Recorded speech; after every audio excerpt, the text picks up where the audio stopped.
Sachin. Sir routine नाकाबंदी के दौरान जब गाड़ियां चेक कर रहे थे उसी समय मिली लाश।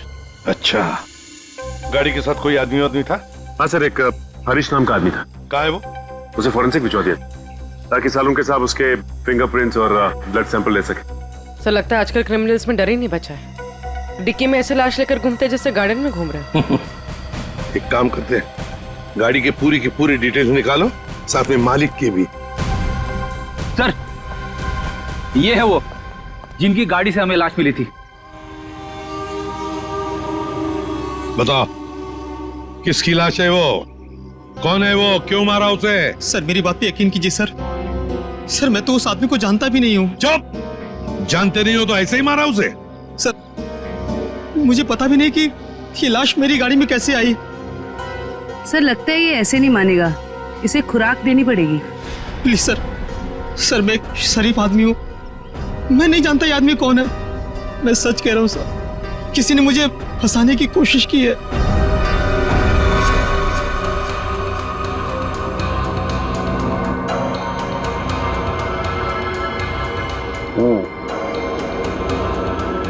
इसका बॉडी टेम्परेचर के हिसाब से तो तारिका इस आदमी की मौत 6 से 8 घंटे पहले हुई। 6 से? सर इसकी घड़ी भी लगभग, ये देखिए, लगभग 8 घंटे पहले ही बंद हुई है और टूट भी चुकी है।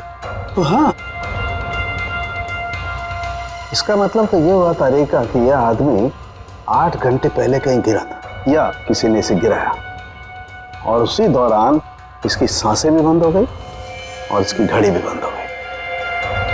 अच्छा एक काम करते हैं, हरीश के कपड़ों का लिमिनॉल टेस्ट करते हैं, शायद कुछ ब्लड स्ट्रेन मिल जाए।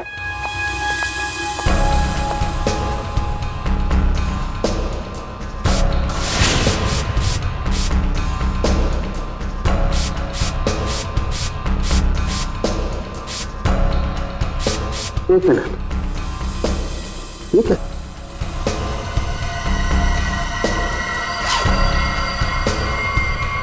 Secret pocket. Secret pocket? अच्छा चलो इसको टेस्ट करो।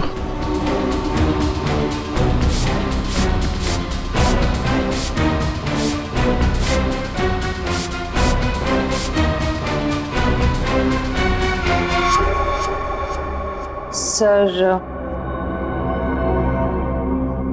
टेस्ट तो नेगेटिव है, कपड़ों में कोई खून के अंश नहीं दिख रहे। कमाल है, एक लाश को एक आदमी डिक्की में उठा करके रखता है और उसके कपड़ों पर कहीं भी कोई खून का धब्बा नहीं है।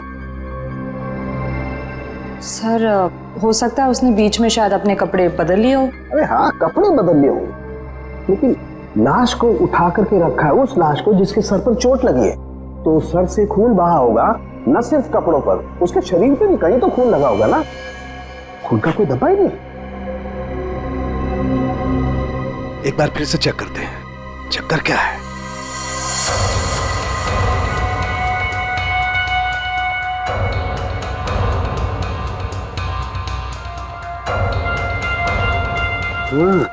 अरे क्या इसके नाखूनों में कुछ है?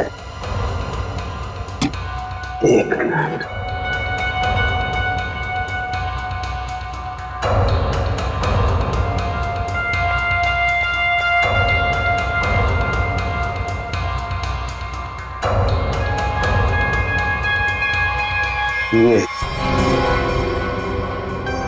यही हमारा सुराग है।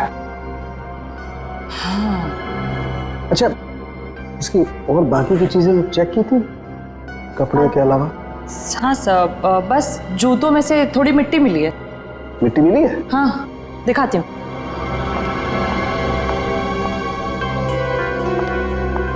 ये देखिए। अरे का काम करो, इस मिट्टी को चेक करो, पता लगेगा ये कहाँ की कौन से एरिया की मिट्टी है। सर मैं बीवी बच्चों की कसम खा के कह रहा हूँ, सब मैंने कुछ नहीं किया। ये अपने बीवी बच्चों की कसम झूठी खा सकता है मगर अपनी नहीं। इसे अपनी कसम खिलवाते तभी। रेडे, क्या कर रहे हो तुम? कसम कोई गोलगप्पे है जो बार बार खिलाओगे इसे? हाँ, बॉस जो कुछ कह रहा है सही कह रहा है। तेरे कहने का मतलब है साळुंखे कि खून इसने नहीं किया है? बस फॉरेंसिक साइंस के हिसाब से हमें इसके कपड़ों पर और इसके शरीर पर खून के जरा भी ट्रेसेस नहीं मिले। मतलब साफ है, ये लाश के पास गया ही नहीं। सर मैं कह रहा था ना कि आप लोग को गलतफहमी हुई है। सब सच में मैंने कुछ भी नहीं किया है। एक मिनट, क्या हुआ साळुंखे?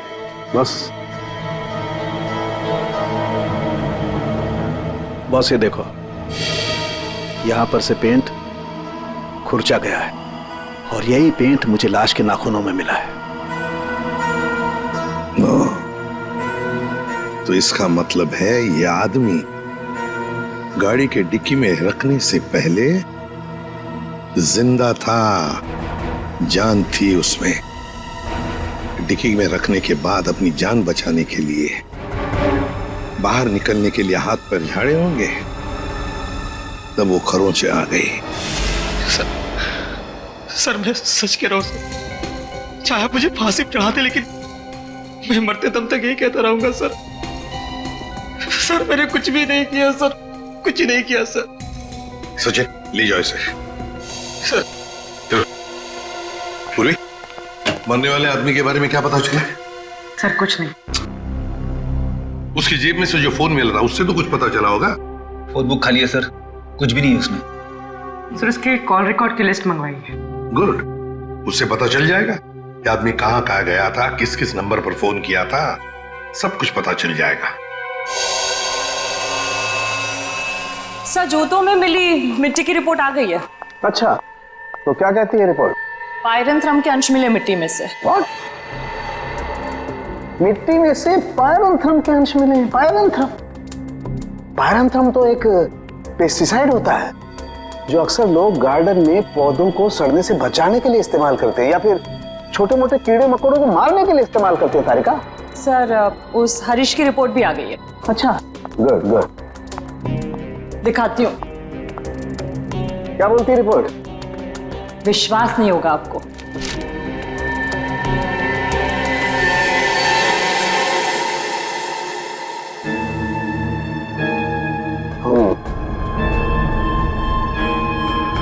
ये बात है।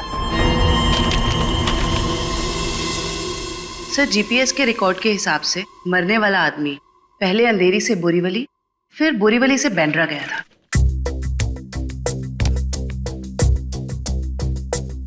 अंधेरी से ये गया बोरीवली और फिर बोरीवली से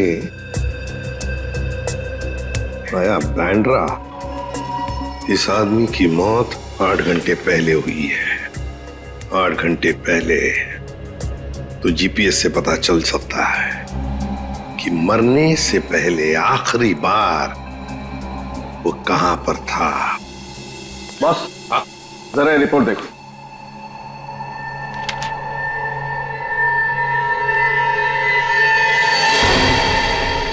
क्या ये बात है?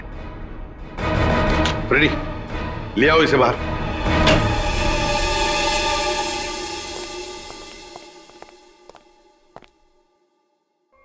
क्यों? खून के साथ साथ ड्रग्स का भी धंधा करते हो? ड्रग्स? हाँ, ड्रग्स। तुम्हारे कपड़ों में से अंश मिले हमें ड्रग्स के। सर मैं पैसों के लिए ड्रग्स सप्लाई करता हूँ लेकिन मैं कातिल नहीं हूँ सर, मैं सच कह रहा हूँ। आज 8 घंटे पहले कहां थे तुम? सर 8 घंटे पहले मैं सेंटा क्रूज में था सर।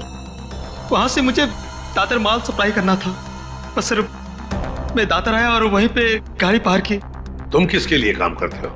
उसका नाम नहीं पता सर। सर एक आदमी मुझे पैसे और माल देता था, बस मैं उस माल को डिलीवर करता था सर। सचिन, नारकोटिक्स डिपार्टमेंट को सारी इंफॉर्मेशन दे दो, इसने जो भी कहा है वो। बस मरने वाले के बारे में एक और खास जानकारी मिली है। वो क्या? उसके जूतों में मुझे मिट्टी मिली है और उस मिट्टी से ये पता चलता है कि आखिरी बार वो किसी गार्डन में गया था। पूरी काम करो, जीपीएस से पता लगाओ आखिरी बार वो आदमी गया कहां था और क्या उस जगह के आसपास कोई गार्डन है क्या?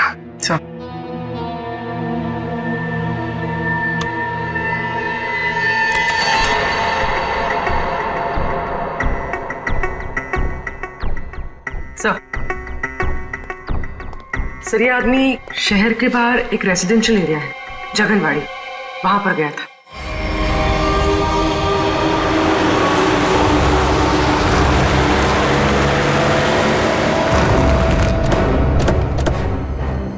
सर जीपीएस के हिसाब से ये वही जगह है जिसे हम ढूंढ रहे हैं।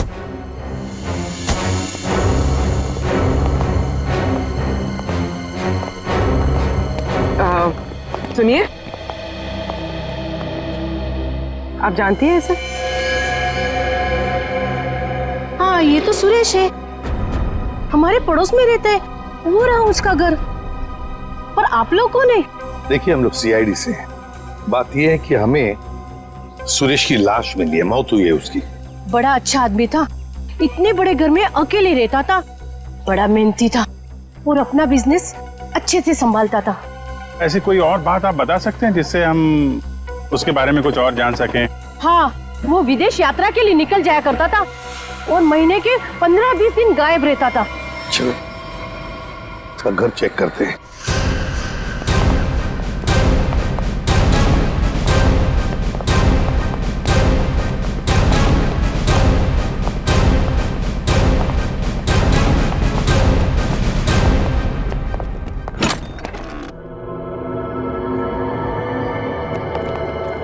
दरवाजा खोला है?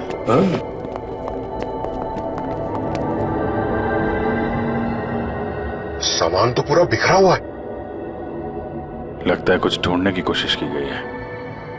सर शायद खून ही होगा जिसे सुरेश से कुछ चाहिए होगा। और सुरेश ने देने से इनकार कर दिया, और नहीं मिला तो उसने शायद सुरेश को मार डाला। अच्छी तरह से घर की तलाशी लो, देखो कुछ मिलता है क्या।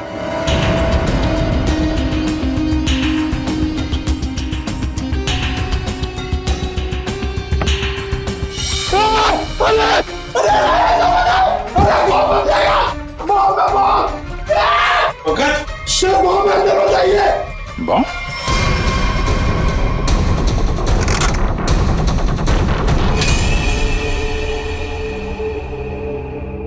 खाली है, अंदर कुछ भी नहीं। लगता है खूनी सब कुछ लेकर गया है यहां से। तो फिर ये केस खून के साथ साथ लूट का भी हो गया सर, और ये लूट पिछले 8 घंटे में हुई है, सुरेश के मरने के बाद। काम करो, जाके सारी फिंगरप्रिंट उठाओ, एक एक फिंगरप्रिंट है।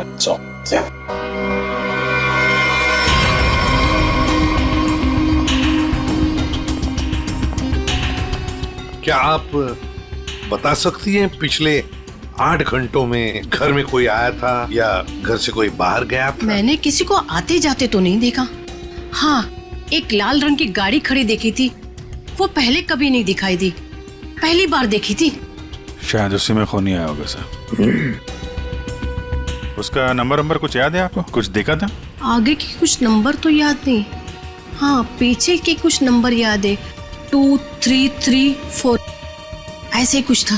2334। Thank you very much. आपको पता नहीं आपने कितनी बड़ी मदद की है हमारी। अभिजीत, लाल रंग की वैन जिसका नंबर है 2334, पता लगाना पड़ेगा और सारे कंट्रोल रूम्स में इसकी इंफॉर्मेशन भेजनी पड़ेगी।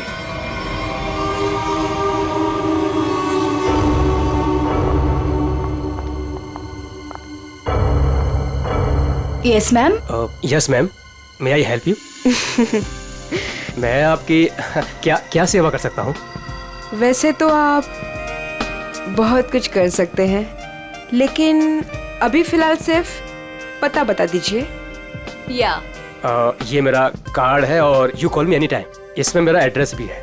Very funny. हमें आपका पता नहीं, हमें मिस्टर विनोद का पता चाहिए। किस रूम में है वो? एक्चुअली मिस्टर विनोद ना एक्सक्यूज मी, घबराइए मत, एक्चुअली मिस्टर विनोद ने ही हमें यहाँ बुलाया है। सॉरी, मुझे आपकी बात पर पूरा भरोसा है, लेकिन मुझे मिस्टर विनोद से एक बार पूछना पड़ेगा क्योंकि वो हमारे स्पेशल गेस्ट हैं। सरिता, मिस्टर विनोद से कहिए कि उनसे बहुत खूबसूरत लड़कियां मिलने आई हैं। Yes sir.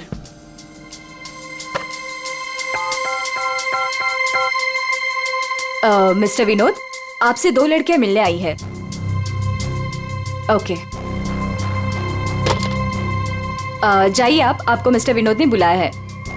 Room number 305।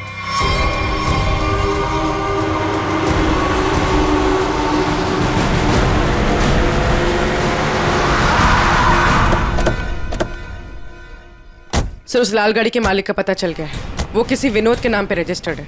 यहाँ इस होटल में छुप के बैठा है।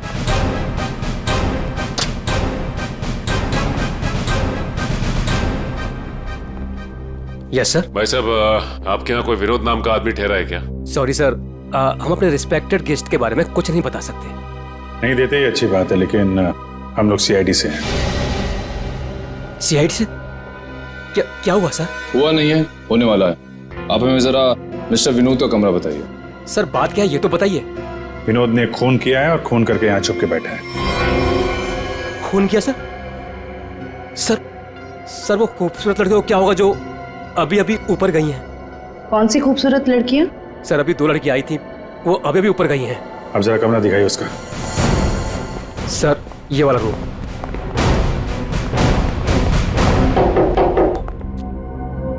मिस्टर विनोद,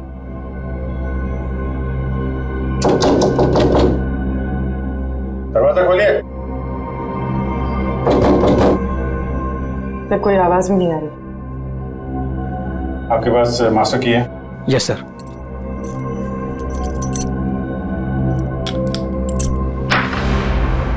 विनोद,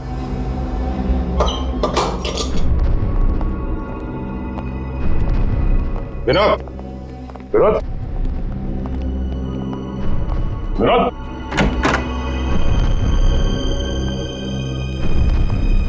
अरे यहाँ कमरे में तो कोई भी नहीं है।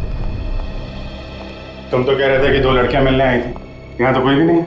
पता नहीं सर, हमने इसी कमरे में फोन करके पूछा था विनोद जी से, तभी लड़कियों को भेजा था यहाँ पर। फिर अचानक से गायब कहाँ से हो? ये तो कोई प्लानिंग लगती है। तुमने विनोद को होटल से बाहर जाते हुए देखा है? नहीं सर, मैं पूरे टाइम रिसेप्शन पर था और मैंने जाते हुए उन्हें नहीं देखा। अच्छी तरीके से चेक करो कमरे को, कोई ना कोई सुराग तो छोड़ा होगा उसने।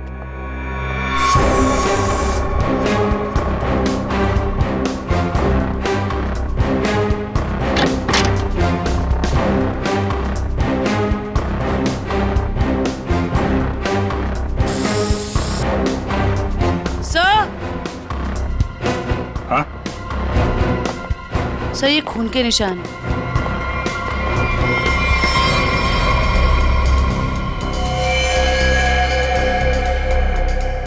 यहाँ पे कुछ हुआ है?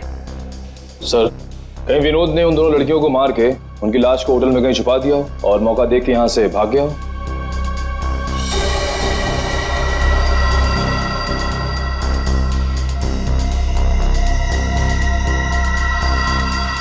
लाल रंग का धागा, ये तो किसी कपड़े का रेशा लगता है। सर कहीं ये किसी शर्ट या जैकेट का धागा तो नहीं? हो सकता है, जरा मैग्नीफाइंग ग्लास देना। सर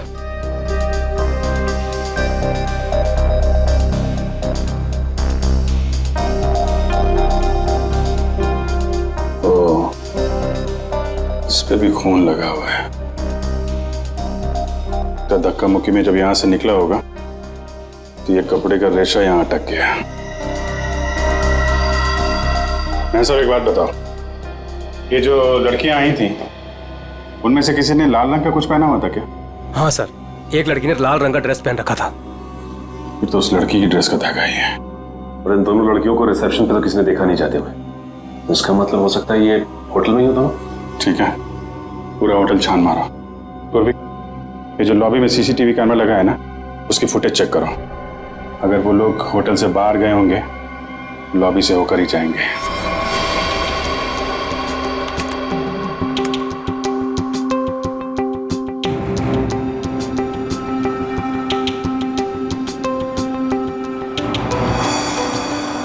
सर यही दोनों लड़कियां थी जो विनोद जी से मिलने आई थी। अब जरा आप कॉरिडोर की फुटेज दिखाइए। ये विनोद के कमरे में कब गई?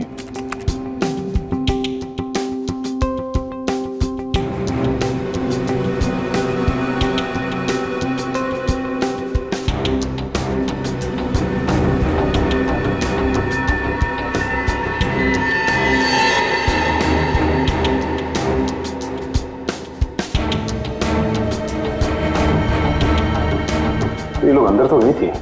तो फॉरवर्ड करो, बाहर कब आई?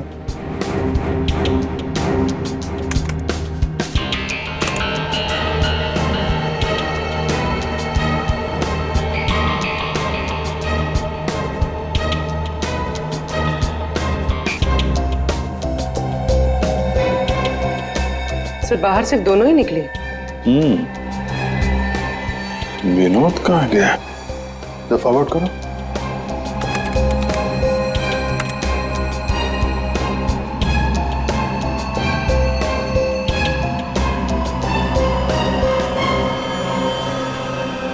तो विनोद कहाँ गया? सर रूम में भी नहीं था और बाहर भी नहीं निकला। फिर ये विनोद गया कहाँ? एक मिनट, जब वो फुटेज दिखाना जब लड़कियां कमरे से बाहर निकली थी।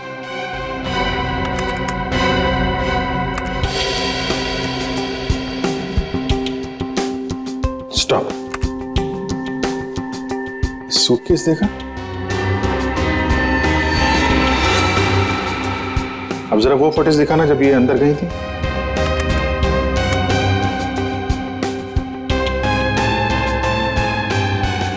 या स्टॉप स्टॉप, देखो जब कमरे के अंदर जा रही थी तब सूटकेस नहीं है, और जब बाहर निकली तो इतना बड़ा सूटकेस। कहीं ये विनोद सूटकेस के अंदर तो नहीं? सूटकेस में विनोद? हाँ, मार के अंदर डाल दिया हो। अब जरा एग्जिट की फुटेज दिखाइए। इन दोनों लड़कियों ने होटल कब छोड़ा? सर ये तो एक ही औरत बाहर जाते हुए दिख रही है, दूसरी औरत कहाँ गई? दूसरी कहाँ है? फॉरवर्ड करो।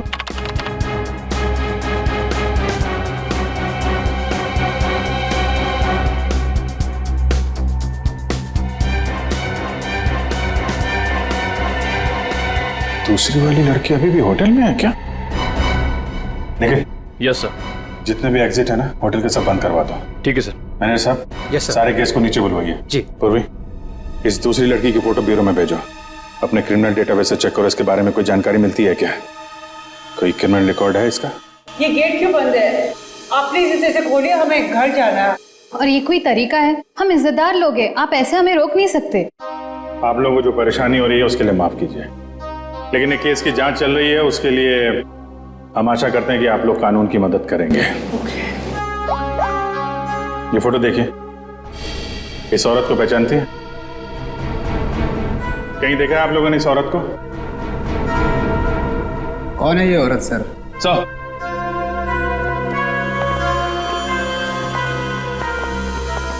सर पूरा होटल सील कर दिया है, अभी यहाँ से कोई बाहर नहीं जा सकता। साथ ही साथ उस लड़की के बारे में पूरी छानबीन की, लेकिन कुछ पता नहीं चला उसके बारे में। लड़की अगर मिली नहीं है तो फिर यहीं कहीं होगी।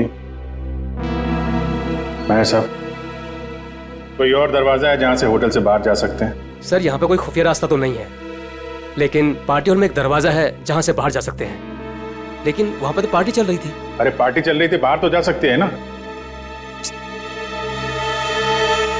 तुम फोटोग्राफर इधर आओ। यस।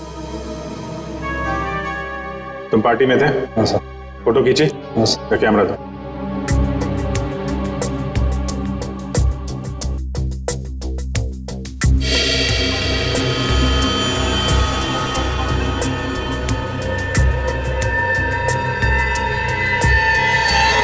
सर ये वैसे ही रेड ड्रेस है जैसे उन दो औरतों में से एक ने पहना था। तो यही है वो औरत।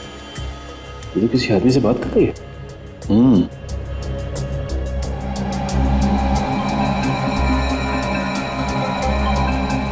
एक मिनट, आप जिस औरत से बात कर रहे थे उसको जानते हैं? कौन सी औरत? ये औरत। मैं इसे नहीं जानता। कोई बात नहीं, हम लोग पता लगा लेंगे। पार्टी कहाँ चल रही थी? सर उस तरफ।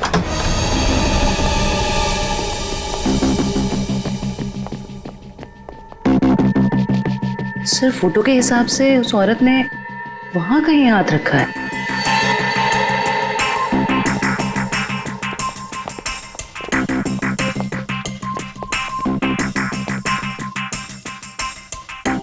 यहाँ पे प्रिंट तो दिखाई दे रहा है। यहाँ पे हाथ रखा, पास में दरवाजा है, यहीं से निकल गई होगी। उठाओ इस प्रिंट को।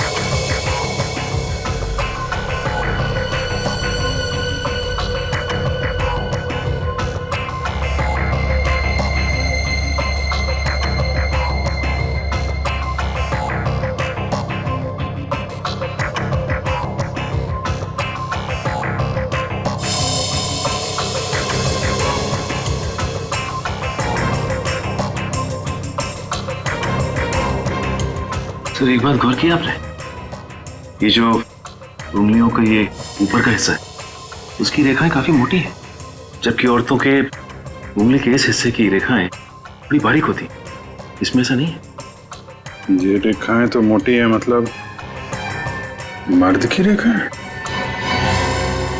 लेकिन ये जो रेखाओं के हिसाब से जिसे हम ढूंढ रहे हैं, फिर तो वो कोई औरत नहीं है, कोई मर्द है। सर कैसी बात कर रहे हैं सर? मैंने उन दोनों को नजदीक से देखा था और बड़े गौर से देखा था। वो दोनों लड़कियां थी। मेरे साहब, साइंस और टेक्नोलॉजी झूठ नहीं हो सकती है। वो जो दूसरी औरत आपके होटल में आई थी वो एक मर्द है। सर शायद इसलिए हमारे डेटाबेस में उस लड़की की कोई पहचान नहीं मिली। लेकिन इस फिंगरप्रिंट से उस मर्द की पहचान हो सकती है। जयवंती, ये फिंगरप्रिंट्स डॉक्टर सालुंके की लैब में भेजो। Yes sir. इसमें पसीने के डीएनए भी होंगे, उससे उस आदमी के बारे में सारी जानकारी मिल सकती है।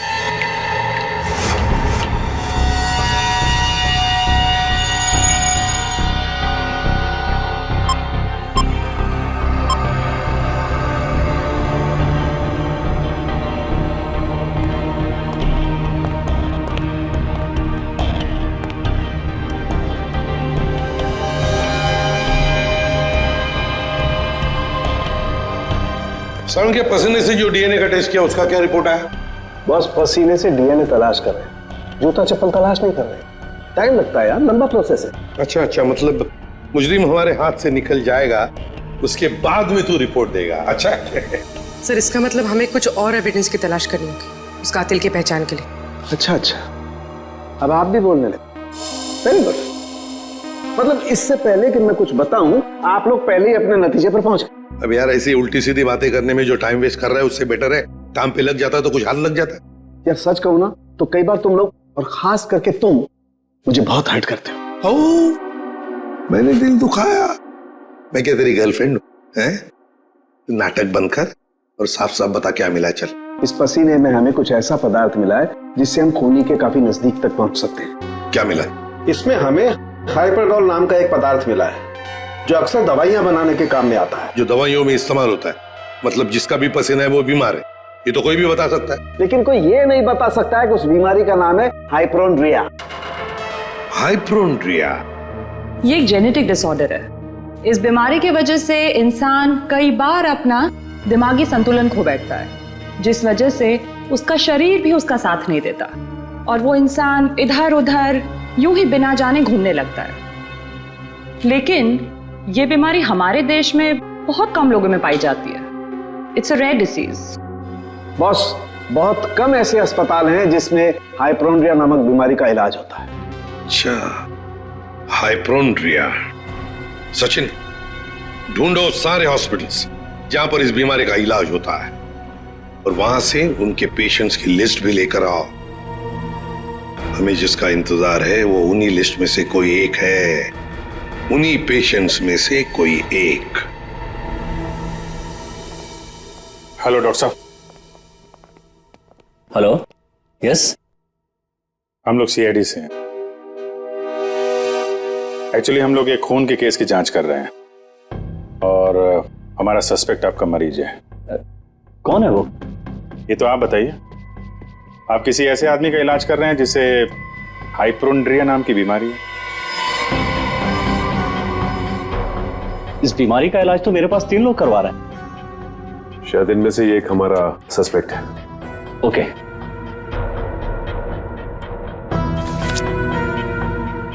ये रही वो file. Thank you doctor.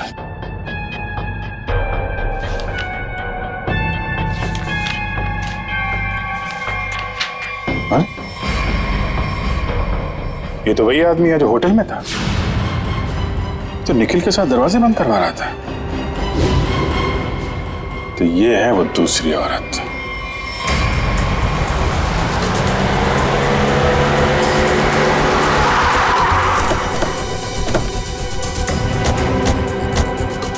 Excuse me manager साहब, वो वेटर कहाँ जो निखिल के साथ दरवाजा बंद करने गया था? क्यों सर, क्या हुआ?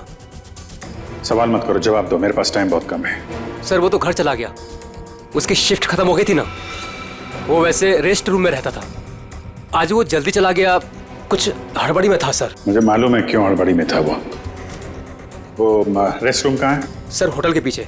जयवंत, निखिल जरा देखो रेस्ट रूम में जो मिलता है लेके आओ।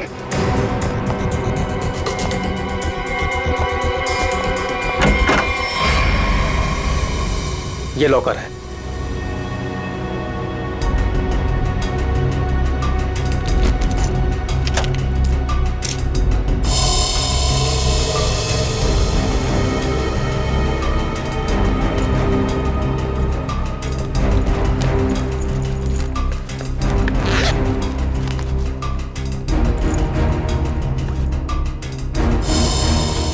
काफी चालाक है, फोन इसमें रख के गया ताकि हम उसे ट्रेस ना कर सकें।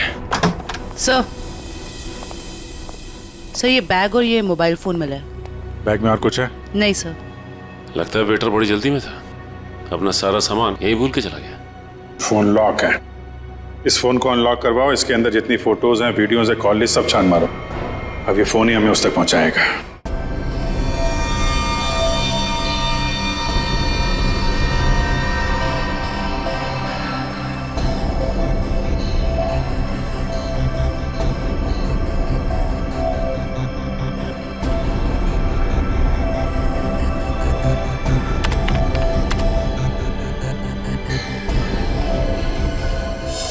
क्या बात है सारंगे, बड़ा खुश नजर आ रहा है तू। बॉस, इंसान को हमेशा खुश रहना चाहिए, मुस्कुराते हुए रहना चाहिए। इससे क्या बीपी कंट्रोल में रहता है, चेहरे पर झुर्रियां जरा कम आती है।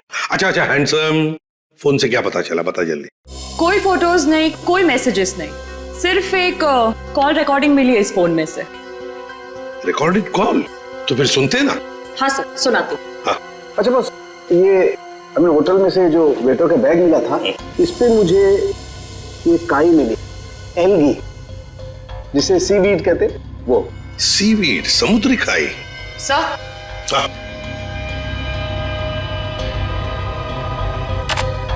यस।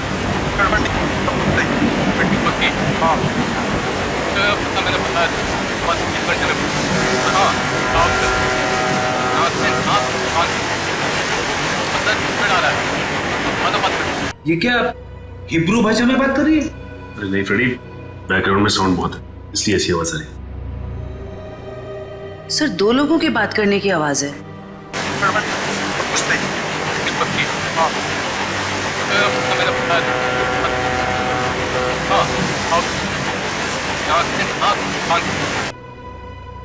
तारिका, जरा और क्लियर कर सकती हो क्या आवाज? हाँ सर।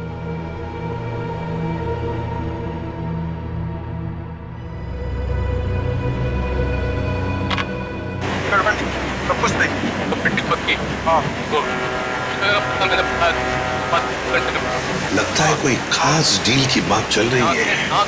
सर लेकिन डील कहाँ होने वाली है इसका पता नहीं चला।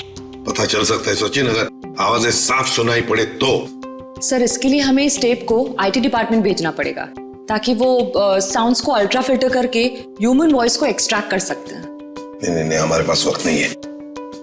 एक काम करो, जरा फिर से सुनाओ। हाँ सुनाओ फिर से।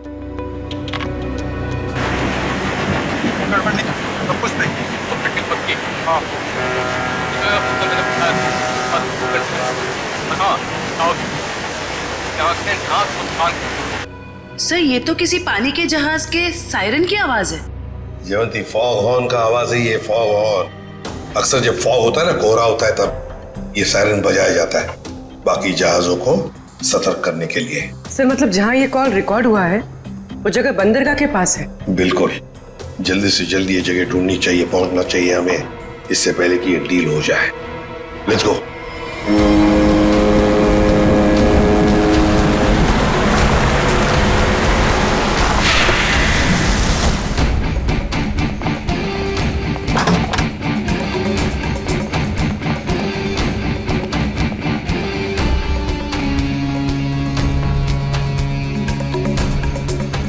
Welcome welcome welcome. कहाँ है तुम्हारा बॉस? बॉस यहाँ है। मिस्टर विनोद से कहिए कि उनसे बहुत खूबसूरत लड़कियां मिलने आई हैं। हाँ ठीक है, उन्हें मेरे रूम में भेज दो। खुशामदीद, आइए। वादे के अनुसार मैंने आप लोगों को हीरो के सैंपल्स तो भेज ही दिया था, आप लोगों ने देख भी लिया होगा। हाँ, पर हमें डीलिंग के लिए पार्टी में मिलना था, वो वादा तो आपने पूरा नहीं किया। क्या होता है ना, कभी कभी एक वादा पूरा करने के लिए बाकी कई वादे तोड़ने पड़ते हैं, और मैंने भी वही किया। खैर, हमें तो अपने हीरो से मतलब है और वो हमें आपसे मिले तो हमें कोई परेशानी नहीं। अब जरा उन कीमती हीरो के कीमत के दर्शन हो जाता तो बहुत अच्छा होता। पूरे 5 करोड़ हैं। अब आप भी हीरो के दर्शन दिखा दीजिए। फैंटास्टिक।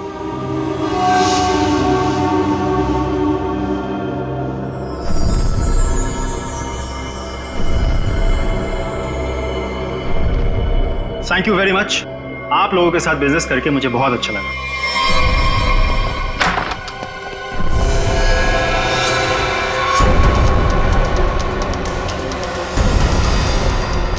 चलो फटाफट, जल्दी जल्दी चल ना, जल्दी चल। तुम लोग? हाँ, चल। सेवा करने के लिए आए हैं। चल जल्दी चल। हाथ ऊपर, हाथ ऊपर, हाथ ऊपर। चल। देखो, ये तुम लोग अच्छा नहीं कर रहे हो, ये अंजाम बहुत बुरा होगा, मैं बता रहा हूँ। तेरे बुरे अंजाम का तो फैसला उसी समय हो गया था जब तू हम लोगों को धोखा देकर हीरे चुरा कर भागा था। अब ये हीरे हमारे साथ ही जाएंगे और तू जाएगा ऊपर भगवान के पास, समझा? देखो, ये सही नहीं हो रहा है। मैं तुम्हारा दोस्त हूँ ना। दोस्त? डंक मारने वाला दोस्त? तूने क्या सोचा हमें भी सीआईडी की तरह धोखा देगा? नहीं, कभी नहीं होगा ऐसा।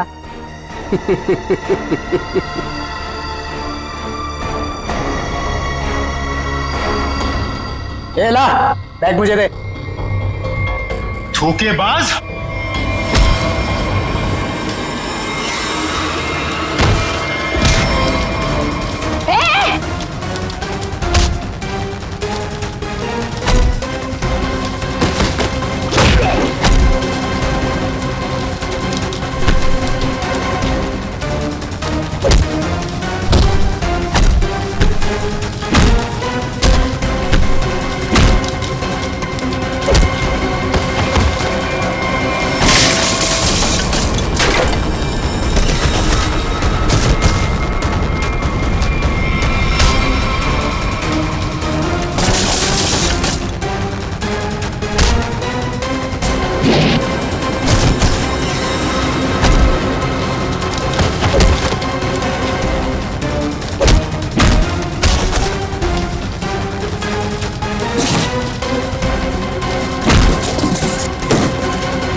बस बस, कहाँ जा रहा है?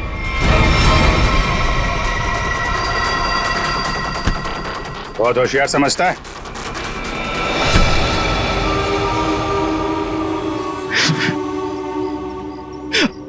हाँ, मैंने मारा सुरेश को।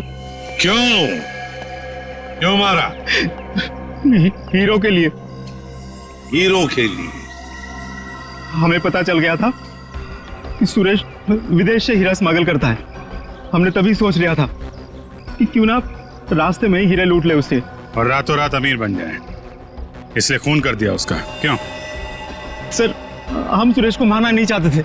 हमें पता चल गया था कि सुरेश हीरे लेकर मॉल के पार्किंग लॉट में था। हम बस उससे हीरे छीनकर वहां से चले जाना चाहते थे, पर सुरेश ने हीरा अपने घर पे छुपा के रखा था। तुमने उसके घर की चाबी छीनने की कोशिश की, लेकिन सुरेश ने आसानी से तुम्हें चाबी नहीं दी। मजबूरन उसे मारना पड़ा सर। फिर सुरेश की लाश तुमने हरीश की गाड़ी की डिक्की में डाल दी। उस वक्त हरीश मॉल में गया था ड्रग्स का डील करने के लिए, है ना? और फिर हम सुरेश के घर पे चले गए, वहां से हीरे लिए और अलग अलग हो गए ताकि हम पे किसी को शक ना हो। पर दूसरों को धोखा देने वाले खुद धोखे में आ गए। वो हीरे नकली थे। क्यों? और असली धोखेबाज तो विनोद था, जिसने असली हीरे अपने पास रख के नकली हीरे हम लोगों को थमा दिए।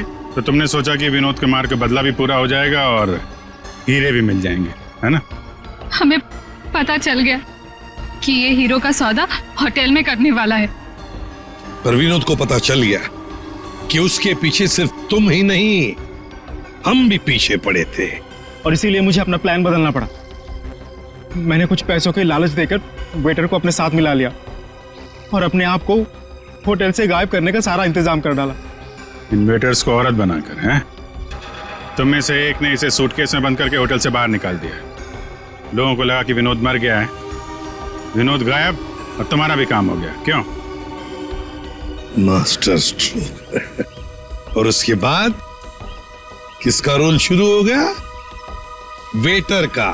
हाँ, विनोद के बाद हीरो का सौदा मैंने ही किया क्लाइंट के साथ। पर हमें विनोद की चाल का पूरा अंदाजा था, इसलिए हमने कभी यकीन नहीं किया कि विनोद मर चुका है। हम विनोद के क्लाइंट को पहचानते थे। जब हमने वेटर को क्लाइंट के साथ देखा तब हम पहचान गए थे कि विनोद ने उसे अपने काम के लिए रखा। तब हमने इसे पैसे दिए और इसने हमें विनोद का लोकेशन बताया। विनोद, अपने दोस्तों के साथ प्लान बनाकर तुमने हीरे लूटे और फिर लालच में आ गए। तुमने सोचा क्यों न सारे हीरे मैं अपने आप के लिए रख लूं, इसलिए उन्हीं दोस्तों के साथ तुमने धोखा किया, गद्दारी की। असली हीरो की जगह नकली हीरे दे दिए उन्हें। इस सारे चक्कर में तुमने एक खून भी किया, सुरेश का खून। कानून तो तुम्हें कड़ी से कड़ी सजा देगा, शायद फांसी होगी तुम्हें, फांसी।